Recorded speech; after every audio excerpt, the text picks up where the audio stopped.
Аким Жамбылской области Нуржан Нуржигитов провел совещание по вопросам привлечения инвестиций. В ходе совещания выступили руководители управления предпринимательства, индустриально-инновационного развития, сельского хозяйства, СПК «Тарас».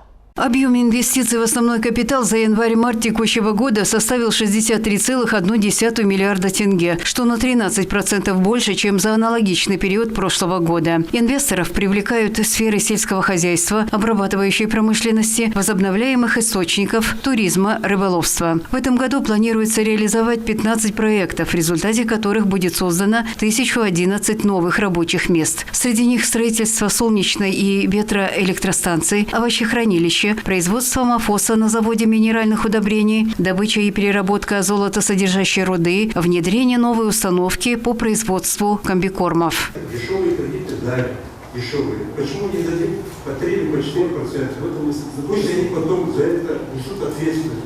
Мы просубсидируем 50% из республиканского бюджета вот эту технику и оборудование. Технику можно просубсидировать, по оборудованию не знаю.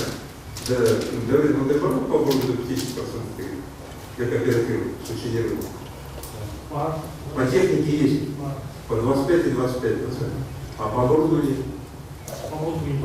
Если по оборудованию. То есть, получается, мы можем просубсидировать 25% из республиканского бюджета, 25% с местного бюджета.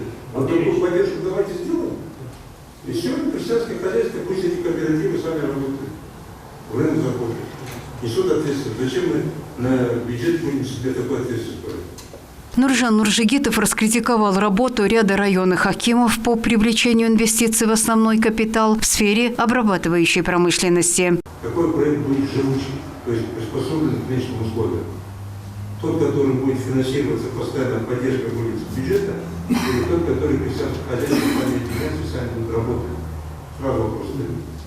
Как только крестьянское хозяйство, в первом случае, как только крестьянское хозяйство перестает заниматься сахарной свеклой, вот этот сельскохозяйственный центр, который был на балансе, потом сразу встает. А если крестьянское хозяйство сам сельскохозяйственный центр солдат, сам возьмет на себя ответственность по кредитам, он в любом случае будет заниматься сахарной свеклой. Пока не отобьет деньги. Пока деньги не отобьет. Поэтому здесь очень осторожно надо подходить к этому опыту. Очень осторожно. Также были обсуждены вопросы, связанные с созданием агротехнической службы в акционерном обществе НК СПК «Тарас», сервисного центра с шоурумом сельскохозяйственной техники в Таразе, сервиса заготовительных центров. В ходе совещания были представлены результаты анализа работы с предложениями, поступившими от потенциальных инвесторов.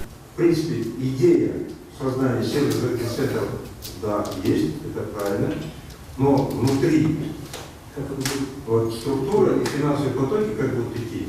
Здесь другой вопрос. Потом, Нуржан Сергеевич, не мешайте, не перемешивайте с пилотным проектом. Пилотный проект, 5 направлений, он так и будет идти.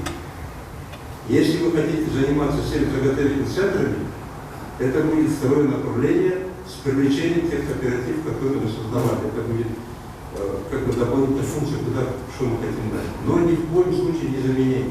Ответственным управлением СПК «Тараса» даны конкретные поручения. Далее, согласно повестке дня, были обсуждены вопросы реализации пилотного проекта по повышению доходов сельского населения в Байзакском районе. Кулиш Умурзакова, Ернар Сатыбалды, 77 News.